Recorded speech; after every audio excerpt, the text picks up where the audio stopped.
I'm Hazel, it's Saturday today, which makes it time to sit down and catch up on the WoW news of the week, what I have been up to, and answer some of your questions. This week marks the 2 weeks until 10.1 mark, and Blizzard has posted this lovely roadmap graphic to refresh us all on what's coming with 10.1. We've got all of the trimmings of a major patch with a new zone in Raid and Mythic Plus season and PvP season, but also this big experimental overhaul to the item upgrade system, and cross-faction guilds. Speaking of cross-faction guilds, they posted a news post this week with some more details and stipulations, a little fine print, if you will.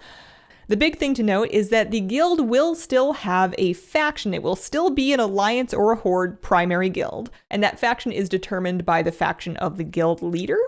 Whether it's an alliance or horde guild will determine some of the vendors and rewards, things like the Lion Mount. Some guild achievements, like the PvP ones, will only accept contributions from players of a given faction. And then, importantly, you must be a BNet friend or share a BNet community in order to invite or receive an invite to an opposite faction guild. So you're not just going to fire up your guild finder on your realm and then suddenly see all of the guilds of the opposite faction that are posted there for you to just kind of apply to as a stranger. You need an in for one of these cross-faction guilds.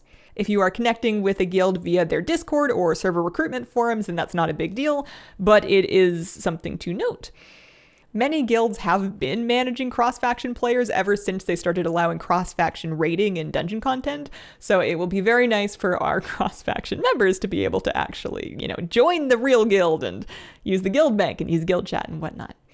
Other 10.1 news, they have made a change to increase player health and enemy damage by 25% in patch 10.1, which basically is intended to slow down healing a little. Healers' heals will not hit as hard relative to the size of the player's health bar. You're not going to be topping somebody up from 30% with just like a standard everyday heal, but from the sounds of this post, you should have a bit more time to react, and this will also make mana management a bit more relevant, since you're going to be casting your heals more times to accomplish the same effect. As a healer main myself, this doesn't sound amazing off the top of my head. As a healer main myself, this doesn't initially sound amazing, but they've done it before and I'll give it the benefit of the doubt. They are buffing the strength of people's off heals and group utility heal along with this, so it's really just healer heals that are going to be a little bit tamped down. So I just hope it doesn't hurt my ego too much if too many people are out healing me in the dungeon healing meters. And I guess I hope they continue to bring me. I suppose if groups start just abandoning the concept of healers en masse, then Blizzard might do something. You'd hope. Another change that was data mined off the 10.1 PTR this week is that you will now have 4 hours in order to trade tradable gear. This is twice the length of the old tradable window, up from 2 hours, but that timer will now continue counting down even when you are offline. So this means that for everyday guilds, you're going to have more time within your standard raid night to be swapping gear around. It's not going to run out quite so quickly. But if anybody was, funneling a lot of tradable gear to one character and then logging them off to freeze it for the whole week, nobody in particular, but definitely a thing happening during the Race to World First, that kind of thing is not going to work anymore in 10.1. And then as far as what I've been up to this week, I completed my solo shuffle goals. I was quite happy. I got my Vicious Mount all grinded out, and in the process, I managed to just squeak out 1800 rating, which I never thought I would do. So I've got my Elite Mog on. I'm feeling all fiery, I suppose. I'm excited to queue next season and see how it changes. And then now that's out of the way, I'm basically just filling game time before 10.1 by chipping away at the Forbidden Reach meta achievement. You know how to reach me, just in case it comes in handy for like a expansion-wide meta later.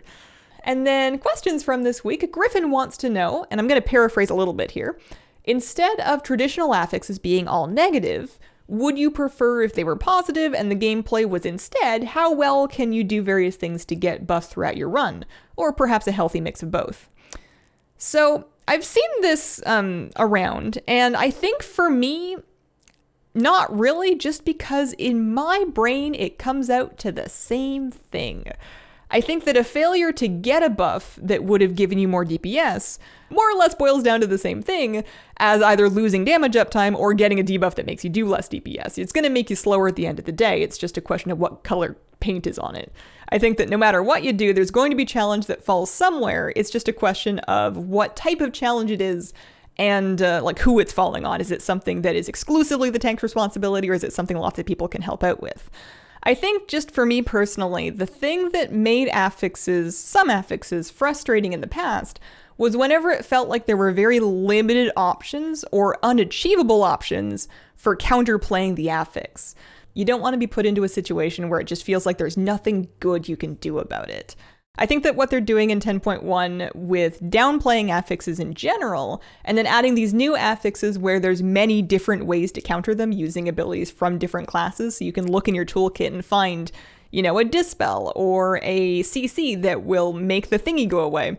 I think that that's better, and I'm hopeful, I'm optimistic about the new season for that reason. And then Soph Blueberry asks, do you upload VODs to YouTube somewhere? I'm primarily a YouTube viewer, but would love to catch your Twitch stream replays.